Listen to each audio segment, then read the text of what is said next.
I realize that something that I thought was a fundamental right is not a fundamental right, that is deeply troubling. Over 90% of Americans agree with the definition of traditional parental rights, which is that we have the right to direct the upbringing and education of our children as we see fit. We are getting very far away from our founders' idea in the Declaration that we hold these truths to be self-evident. The problem with explaining parents' rights to a person as compared to free speech rights, free speech, you say, go look in the First Amendment, there it is. But for parents' rights, there's no place to go look. You have to go read a bunch of Supreme Court decisions to see how they found it, what they've done to it in the meantime, and it's an evolving standard. That's the problem. For the first time in American history, a majority of the Supreme Court no longer treats the parent's right to control and direct the upbringing of their child as a fundamental liberty. I'm an average father. I love my family. I love my wife. I love my children. I never thought that my rights as a parent would be taken away from me.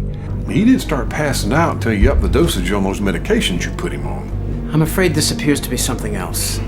He asked about doing a drug screen, and I said, yeah, that'll be fine.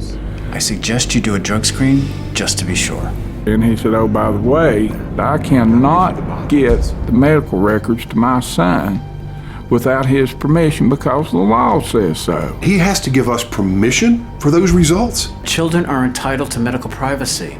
We cannot release children's medical results to parents. How could somebody tell me that the law says that a parent cannot get medical records of their minor child? I have to ask my 13-year-old for permission. I'm just following federal guidelines. This is his right. We're his parents. What about our rights? It's not right. It's outrageous. It's offensive to think that that would go on. In the medical field, this happens frequently. And it's not just in the medical field, but this also happens in the area of educating our own children.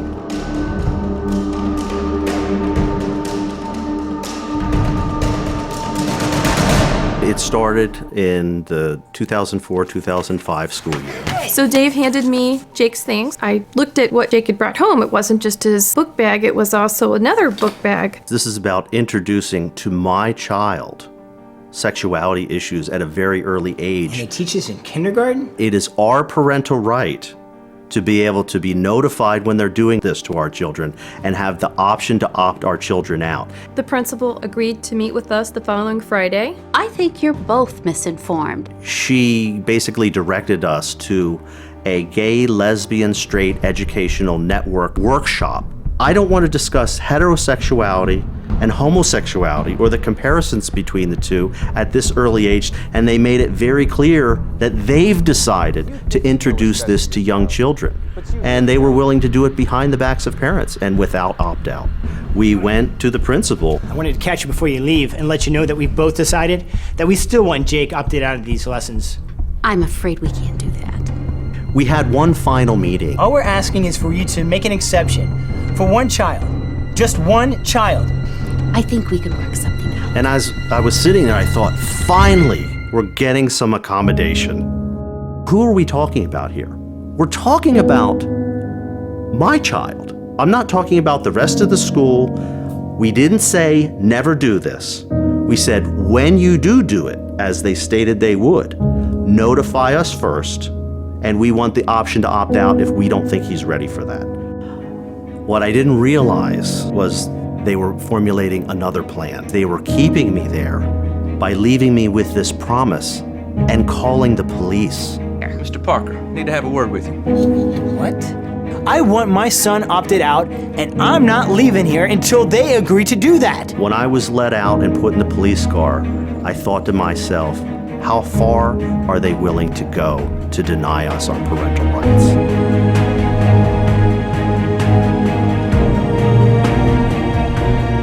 The heartbreak of moms and dads around the country is becoming universal. These are real-life domestic issues that happen in this country on a regular basis. The legal situation for parents' rights is like a perfect storm. There's a threat from international law and there's a threat from domestic law. The international law threat is the UN Convention on the Rights of the Child. If that becomes the law of this country, then every parenting decision will go through the filter of the UN's standards for how children should be raised. A fit, loving parent who cares for their children is now put in the same position as an unfit, abusive parent under the provisions of the UN Convention on the Rights of the Child. Our supremacy clause says that treaties are part of the highest law of the land and they override anything in state laws or state constitution. So this treaty comes into place, state laws are out, and the UN runs our families. President Clinton, during his administration, approved this treaty. So all that is left for the Convention on the Rights of the Child treaty to be part of the supreme law of the land is for 2/3 of the United States Senate to say we want it to be so.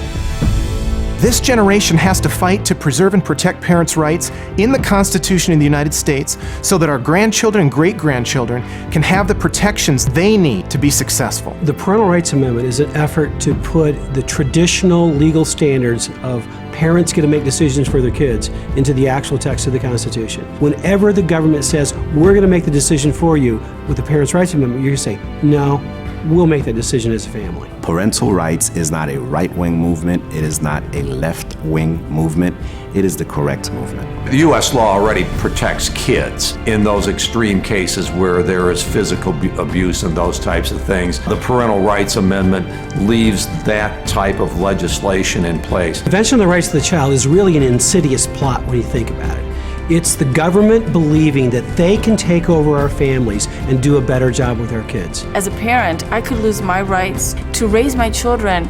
That has led me to become involved. If you won't get involved in protecting your families, what's it going to take? If you believe, as a parent, that you are in the best position to care for and make decisions for your child, then you ought to go to parentalrights.org and sign the petition. Once you've signed the petition, there are many other ways you can help. Tell others about the amendment, write your local paper, and contact your congressman. You can also make a difference by giving financially to parentalrights.org. The best way to protect the child is to empower their parent to make the decisions that are in their best interests.